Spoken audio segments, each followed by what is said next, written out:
So the next thing now I'm going to be talking about on AEW Dynamite, it was a 6-man Falls Count Anywhere tag team match. So let's go ahead and about to get right into it because we only got one segment before this. So let's go ahead and talk about that segment. So we have the segment, it was Renee Paquette interviewing Swerve Strickland and his new faction with Parker Boudreaux.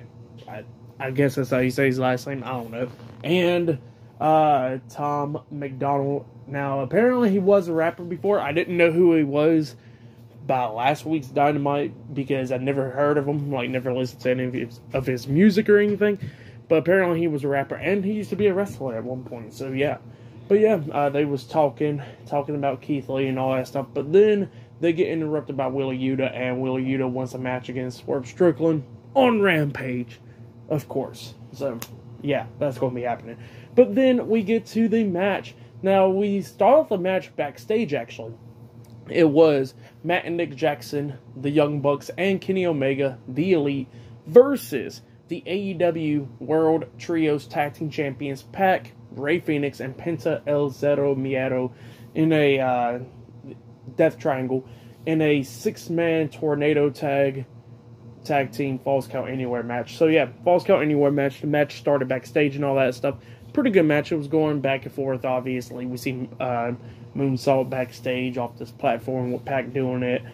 Everybody doing crazy stuff. Of course, all the weapons getting involved. Tables, trash cans, chairs, all that stuff.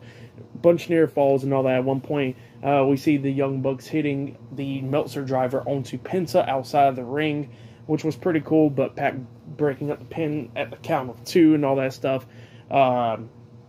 But then we started getting closer and closer to the ending where everybody's picking up near falls and stuff. Like we see the Bucks hitting the BTE trigger onto Penta. They pin him 1, 2, Pac barely breaking up the pin at 2. And then Pac and Mac Jackson is going at it inside the ring, you know, fighting back and everything. Now Nick Jackson was on the apron because he was waiting for Matt to pick Pac up so they could hit the Meltzer driver, but Pac pushes Nick into him, but you know, Mac stops in his tracks, and then Pac almost hits Nick as well, but then Pac turns around and Matt tries to hit Pac with a super kick, but Pac moves out the way and Nick gets hit with a super kick instead, getting knocked off the apron. Pac rolls Matt up for the pin, 1, 2, instead Pac breaks up the pin. He locks on the brutalizer, which is a submission hold, about to make Matt tap out, and Matt's just looking, and then on the other side, like pretty much by the ramp area, like off the stage or whatever, we see Kenny Omega getting Rey Fenix up onto his shoulders on this platform, hitting the one-winged angel off the platform through 2 tables. And then while Pac was having the brutalizer locked on to Matt, Kenny Omega got the 3 count onto Rey Fenix over there, winning the match for his team. And then Matt taps out, and Pac thought he won the match, but obviously he didn't. Kenny Omega and them won. So yeah, that was a pretty cool ending where Pac thought he won the match, and then they rung the bell after Matt tap out. So yeah, that was a pretty cool ending. I'm not even going to lie, I really liked it. Pretty cool stuff though. But yeah, the Elite defeated Death Triangle tonight in the Falls Count Anywhere match. So now they got the last match set it up. It will be the 7th match, which will be happening on January 11th, which is 2 weeks from now.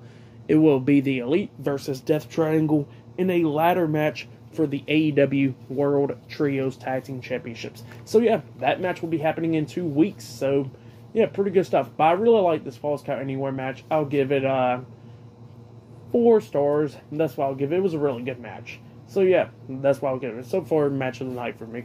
But then after that, we see the AEW World Tag Team Champions, Anthony Bowens and Max Caster and Billy Gunn, the Acclaim, having a rap video, which the rap video was pretty damn good. You know, it was really good. They was making references to Global Force Wrestling, Jeff Jarrett's other own company, which flopped, TNA, which is still alive, but yeah. And then they made references to Jay Lethal's time in TNA, being, you know, as characters like as Macho Man and stuff like that. So yeah, they just made stuff about that, and you know, Jeff Jarrett getting with Karen Jarrett from Kurt Angle and all that stuff. So yeah, pretty good stuff. Go check out the video. Really good video. Really good stuff. Not even gonna lie. Actually, it's probably my favorite thing about Dynamite tonight, not even going to lie.